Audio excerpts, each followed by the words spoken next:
Good morning mga idol.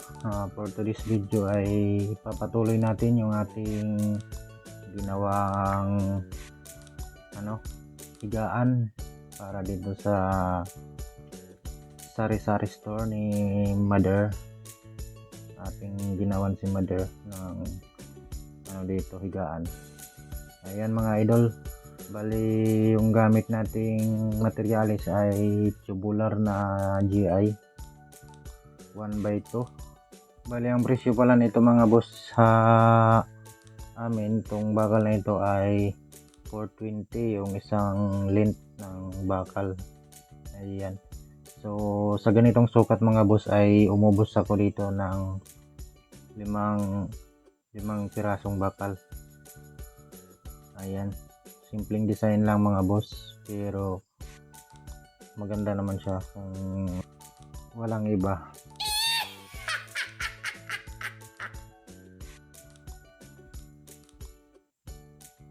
Bali ang sukat nito mga boss, yung lapad niya ay maliit lang to kasi nasa 75 cm lang yung ating lapad.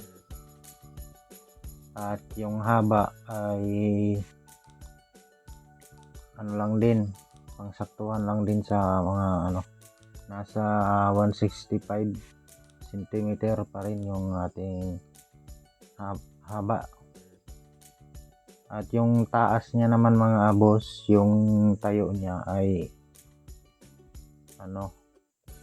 ito sukatin natin mula sa flooring ng ating bahay, nasa 2 feet yung hanggang doon sa may headboard niya, headboard kung tawagin ba yan.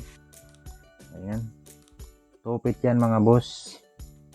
Bali sinundan ko lang kasi ng sukat dito yung tindahan ng aking mother. Ayan.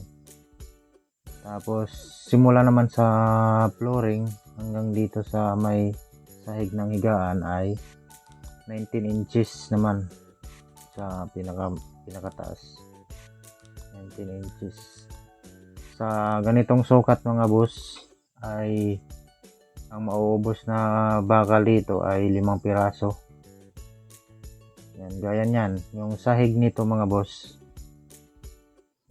ang sukat ng sahig ay 160 cm. Bali umubos ako dito ng ilang putol, 9 na piraso ng pang sahig natin. 160 yung haba. Bali ang spacing nito mga boss ay 1 inch. 1 inches yung spacing ng ating sahig. Alright, so atin na tong i-full weld na natin to mga boss kasi nataking ko na to siya. At ngayon i-full weld ko na lang siya. Ayusin muna natin mga boss kung saan tayo komportable, doon natin siya ipisto para hindi tayo mahirapan. Alright, simulan na natin.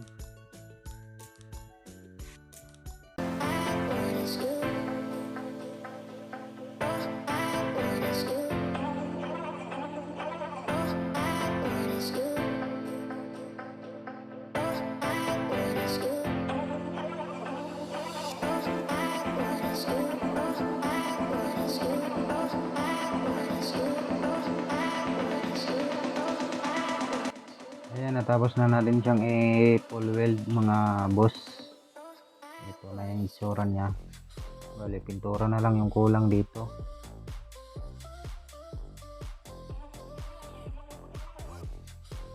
At dahil hapon na mga boss, ang oras natin ay alas 4:30 o 4:30 ng hapon.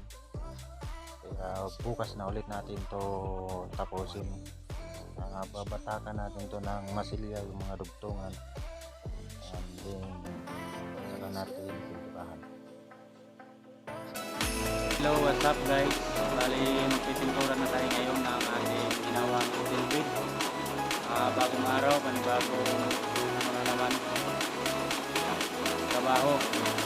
natin yung ating sinimulan kahapon guys, at ito yung ating liquid pintura, epoxy enamel na itim.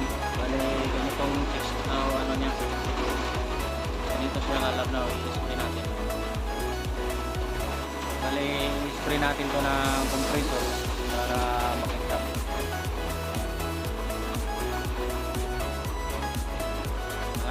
mga tira-tirang pintura na ating gagamitin. Epoxy enamel lang to guys.